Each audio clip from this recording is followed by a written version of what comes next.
This is the Work Smart Hypnosis Podcast, session number 386, Hypnotic Peak Performance. Welcome to the Work Smart Hypnosis Podcast with Jason Linett, your professional resource for hypnosis training and outstanding business success. Here's your host, Jason Linett. Now, there's a bit of an interesting story going back about 15 or even 16 years ago at this point, where I was working in professional theater. I was in the stage management role, and we were doing this play, one of those classic American plays where you have actors from all different generations. There are some actors who are in their 20s, yet they look a little bit younger than they actually are. And these are the ones that are playing the teenagers in the play. Meanwhile, there's the mother, there's the father, there's the neighbors, and then the way that this classic play was written is that there's also the grandparents.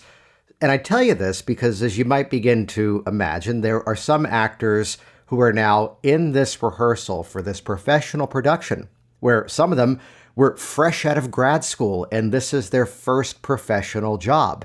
Meanwhile, here's the actor who is playing the grandfather, and he's someone that may not necessarily be a household name in terms of being, let's say, a TV star or a movie star. Yet if I referenced who this man was, you'd go, oh yeah, that guy. And I tell you this because it's the first day of rehearsal. It's the first rehearsal day, and the actors are still walking around and they're carrying their scripts. They haven't yet memorized their lines because, well, they're not supposed to yet. They're still just doing what we call blocking, where the director is basically painting the stage with where the actors are standing. The director is there explaining, I want these actors to stand over here in the living room. I want these two to sit on the sofa. And the reason I tell you this story comes around to a young man who is about 22 years old and indeed was fresh out of grad school. And the director tells this young man to stand with his back facing the audience. Now, even if you don't have any professional experience with theater, or even if you've maybe only ever been in a play, going back to perhaps elementary school, the number one rule of theater, they often say, is make sure the audience can see your face. And here's this young man, this young actor, and he's being told to stand with his back to the audience. Now, he's handling it appropriately, at first, at least, which is that he's making other suggestions. What if I help to set the table? What if I'm standing over here by the sofa? And yet the director clearly has a vision in mind. As the director is explaining, no, I need you to stand in the door frame with your back to the audience. And this is where my experience in that field starts to bring in a couple of possible mind reads that now he's in his head. You know, what was the conversation with his mother, with his father, that he wanted to go off and pursue the arts and become a professional actor? Here would be his supportive yet concerned girlfriend who would travel across the country to see her loved one in this play, and yet there he'd be with his back to the audience. Here he was in our modern educational system with student loans in the six figures, mounting up and interest rates rising, and there he was in his first professional job with his back to the audience. Clearly, the director realized that something had to be said. The director stood up, walked over to this young man, and in what they often call a stage whisper, which is a whisper that everybody in the room could hear, the director explained, I'm giving you a gift. Because on the next page of the script, you have the most important line of anybody in this play. You have the one sentence that introduces the conflict of the story. And if the audience doesn't hear you say that one sentence, the rest of this 2.5-hour production just won't make any sense. You see, I'm giving you a gift because the moment you turn your back on the audience, it gives you an opportunity to make another entrance. And when you make that second entrance, there won't be another set of eyes in the audience that isn't looking directly at you. Clearly, this made the actor feel a bit better. And it's worth pointing out this actor then spent the rest of the rehearsal process fighting for more opportunities to turn his back on the audience. Oh, good to be back. Hey, it's Jason Linett, and we took an intentional break for about a month and a half or so to rebuild a few of the systems behind our world. And can I just call something out personally? We've been doing this podcast now for about 8 years running, and the other program that I do is about to relaunch with a different name. That's part of what motivated this temporary pause, though I would share, I forget which podcast it was that even I listened to, and it was like sometime last year, I heard the host of that program, she says, all right, well, that wraps us up for season 5. We're going to be back in October, coming back strong with season number 6. Enjoy the summer. See you all soon. And it's at that point, 8 years into podcasting, I'm like, oh, wait, there's an option to do seasons? And so excited to have you back here. And today, yes, in part, this is going to be talking about an event that we have coming up extremely soon, though also sharing some insights, sharing some experiences that I've had in terms of how we think about hypnosis, how we do hypnosis, and how we even explain what it is that we do to the general public. For more like this, we are launching not quite a challenge, because the word challenge didn't feel right for this upcoming event.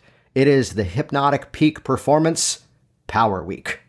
And I hear some of you now ask, what the heck's a Power Week? Well, it's basically a challenge. And it's a 4-day challenge. Why not a 5-day challenge? Well, because the schedule didn't work out to do it in 4 days. And really, I just needed 3, yet I found one extra piece of content I wanted to share with you. I'll detail everything for those that want to join us for this upcoming Hypnotic Peak Performance event. In the meantime, you can check out all the details and watch the video tour over at worksmarthypnosis.com/peak, P-E-A-K, as in peak performance, not P-E-E-K, which, if I think of it, will also make that redirect over to where it's supposed to go. Yet for all the details of this week's episode and our special upcoming event, check out worksmarthypnosis.com/peak, P-E-A-K. And with that, here we go. Turning and facing forward once again, let's dive in. This is session number 386, Hypnotic Peak Performance. It's not about what's wrong with you and how are we going to fix that. I do things differently here. Instead, it's about what's great about you and how are we going to harness that and amplify that and let it become every reason you don't have to live with that old problem ever again. And I'd share a bit of an insight behind that sentence that I just said, which go back, listen to that once again here. In a world where oftentimes, let's talk business for a moment, as hypnotists, people often get really hung up in this whole concept of a niche or a niche or a specialty. And yes, niche does rhyme with rich. And yet there's been this evolution of how I look at that concept that over time, it's not necessarily the modality that becomes the niche. It's not necessarily the methods that you use that become the niche. It's instead you and your philosophy of the world and your approach to how you think about and how you address change. That's what really becomes that niche. And if you want to see the easiest example of this, and whether you like his stuff or not, and I would say most people who I found that don't like his stuff really haven't actually engaged with it, yet you can hop over to YouTube and you can find videos, I believe, from the late 80s, early 1990s of the giant himself, Tony Robbins, teaching an NLP swish pattern. Oh, but wait, is he certified? Well, hang on. Even Milton Erickson, wasn't even certified in Ericksonian hypnosis. Pause for a chuckle from 3 of you. And let's keep going here. So it's that, here's an example of someone who has become known for their approach, known for their identity, known for their way of addressing the world.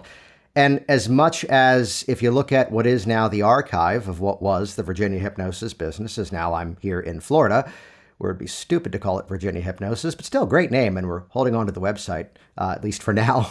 If you check out archive.virginiahypnosis.com, you can see the way the site's designed.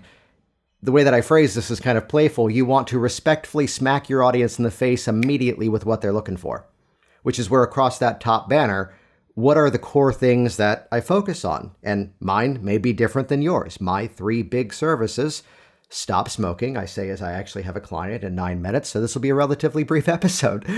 Stop smoking, business confidence, which is a huge part of my world. It's why we launched the separate influence brand over the last couple of years. And then, of course, hypnosis training, which is part of this rebuilding of the Work Smart Hypnosis website. Stand by any one of these days. Website's going to look phenomenally better. A little slow because when you have a website with 900 pages, it takes a while. We were going to wait till the launch, and it's like, no, we've given them a month and a half. Let's go back into the podcast here. Yet that sentence, it's not about what's wrong with you and how are we going to fix it. It's about what's great about you and how would we like to amplify that. If I can really reverse engineer what became the Virginia Hypnosis brand, which, yes, I will say it openly, the training programs, the educational content is what in business speak had greater scalability. In terms of client work, I still have a passion for the one-to-one and the personalization. And even though the rates are a bit at a premium these days, it really comes down to that's the way that I'm the most passionate about doing it. And I do continue to see clients, as there's one coming in 7 minutes, at least connecting online here. I come back to that sentence, though, because that is what became the identity of the Virginia Hypnosis and Jason Linett as the hypnotist brand. Because it wasn't so much about the thing. And I challenge your way of addressing the world here for a moment, which would be the people in this hypnotic profession that you know as experts in a specific thing. If they were going to get a phone call for damn near everything else, they would also work with it. So the purpose of the niching down often becomes a startup strategy or perhaps even an expansion strategy. And what I would say is this episode this week, this re-entrance, as it were, based on the story I shared at the beginning, which, by the way, he was in one of the Ghostbusters movies. That's going to make you go back and go, wait, what? The grandfather. It comes back to how there's a refocusing of where I feel we need to put our emphasis as practitioners, because more power to you. And this is no commentary as to whether it works or whether it doesn't work. Yet, do you see a bit of the philosophical challenge when you put out there that you are an expert in a specific problem? And yes, this is a reframe upon a reframe, basically. Yet, when we put that emphasis on trauma and anxiety, and I'm an expert in this problem, it's reinvigorating that dialogue that thing is solid, stagnant, and unmoving and rigid. When instead, what I've found, especially working with the caliber of clients that I see these days, not just because of pricing, yet because I've built an entirely other world to position myself as the guy who is helping business owners to climb out of their own overwhelm, to climb out of their own second-guessing themselves, and to eradicate the syndrome formerly known as imposter syndrome. These people are not speaking in terms of trauma. These people are not speaking in terms of holding on to events. These people are not speaking in terms of the problem states. These people are looking for peak performance. Now, here's the thing, and let's be transparent for a moment. I'm probably doing a lot of the same strategies. It's just there's a different intention. Because when I say peak performance, it really comes down to, first of all, boosting your own confidence in the work that you do. You know, it's one where you are showing up with a level of prestige and confidence and authority, never for the sake of putting on something that's not quite there, though perhaps that might be part of it sometimes. It's stepping into something where they can borrow from your own peak performance mindset, and it's that classic principle of you go first. And some of you have heard me say this before, that the classic hypnotic intake can be paraphrased in an extremely cynical way. And this sounds harsh, but it's absolutely true. Let's sit with each other for an hour and discuss how impossible this thing has been to resolve. And now that we've really dug that hole deeper, damn, that sounds rough. Close your eyes. Let's see if we can fix it. It's the same correlation of all things to stage hypnosis. Get them really excited in the crowd. and then bring them up on stage and bore the hell out of everybody with 20 minutes of progressive muscle relaxation, and then wonder why you can't get them animated again. So the use of conversational hypnosis to start to, let's say, add some of that fuel to the fire for that, what I call peak performance amplification. And it's the fact that insight is valuable. And let's, yes, stand on some of the shoulders of the research within our world and the importance of techniques that, can help to clean up the past, can help to resolve previous issues. Yet at the same time, it comes around to that place where there's not really enough substantial research to really back up this idea that here was the one core event that caused the problem, and the one true model is to find that magical initial experience where this thing took off. Yes, that can sometimes be part of the process. Yes, as someone who says every method is valid, every technique is good, it's only a matter of how you put it actually into use. So I never really get into this technique is good, this technique is bad. If you don't use this one, you're a wimp. If you don't use this one, you're not going to get results. No, throw that garbage out. The techniques are only as good as we put it into use. Yet, if we're going to really call out hypnotic age regression here, it's this metaphorical shingle from which the change can now hang. And what's more important if we had to shine a spotlight in either one of two places? Spotlight number one, this, get ready for the air quotes, theoretical initial experience where everything started, which, yes, that can be sometimes the initial thing. Or this death and resurrection cycle of the old story to now propel you into your future. Which is where if you were to see me do age regression with a client now, classical regress to cause model, I'm probably 3 to 4 minutes in the find the cause aspect of it. Did you hear the air quotes through the recording? 3 to 4 minutes in that, and then 20 to 30, if not the full hour, into the amplification of their future. Where you put that attention is the direction they're going to go. If the end of your session is, wow, now I know why.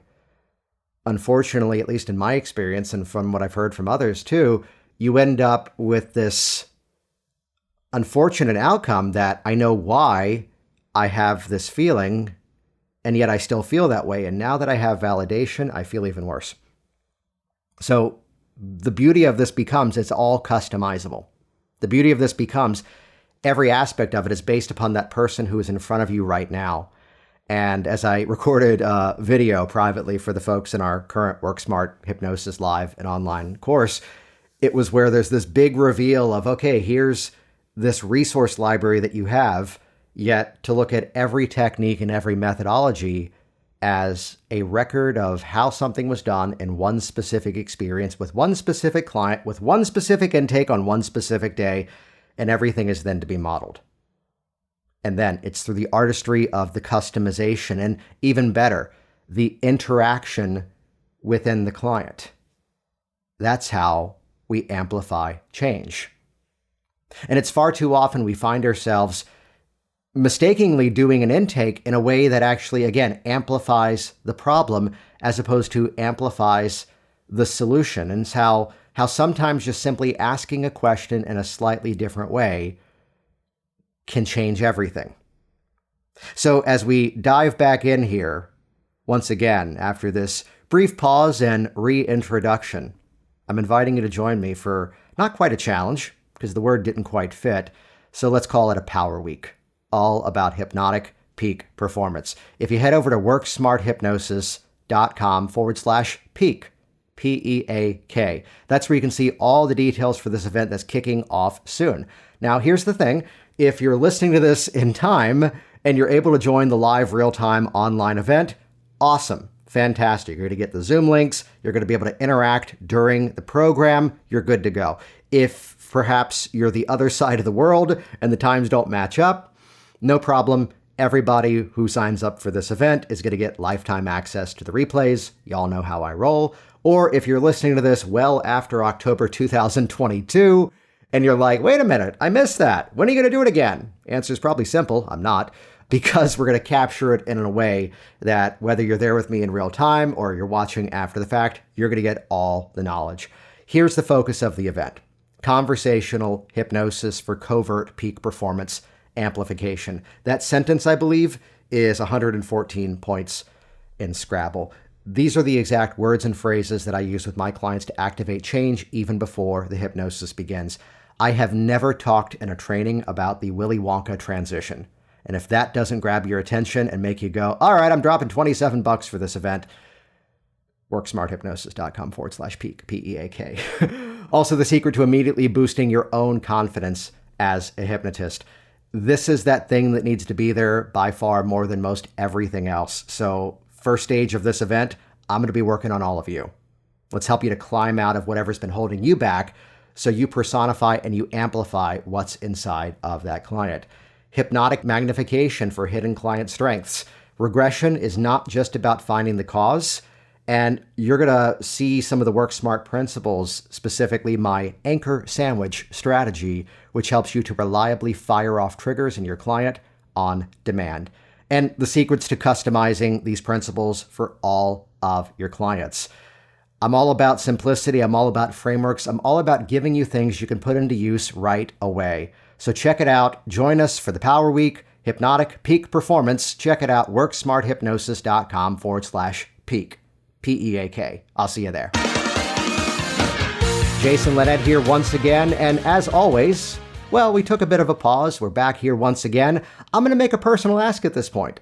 Pop an email over to jason@worksmarthypnosis.com. We've got some really cool things building out behind the scenes for the upcoming version 3.0 of the Work Smart Hypnosis website.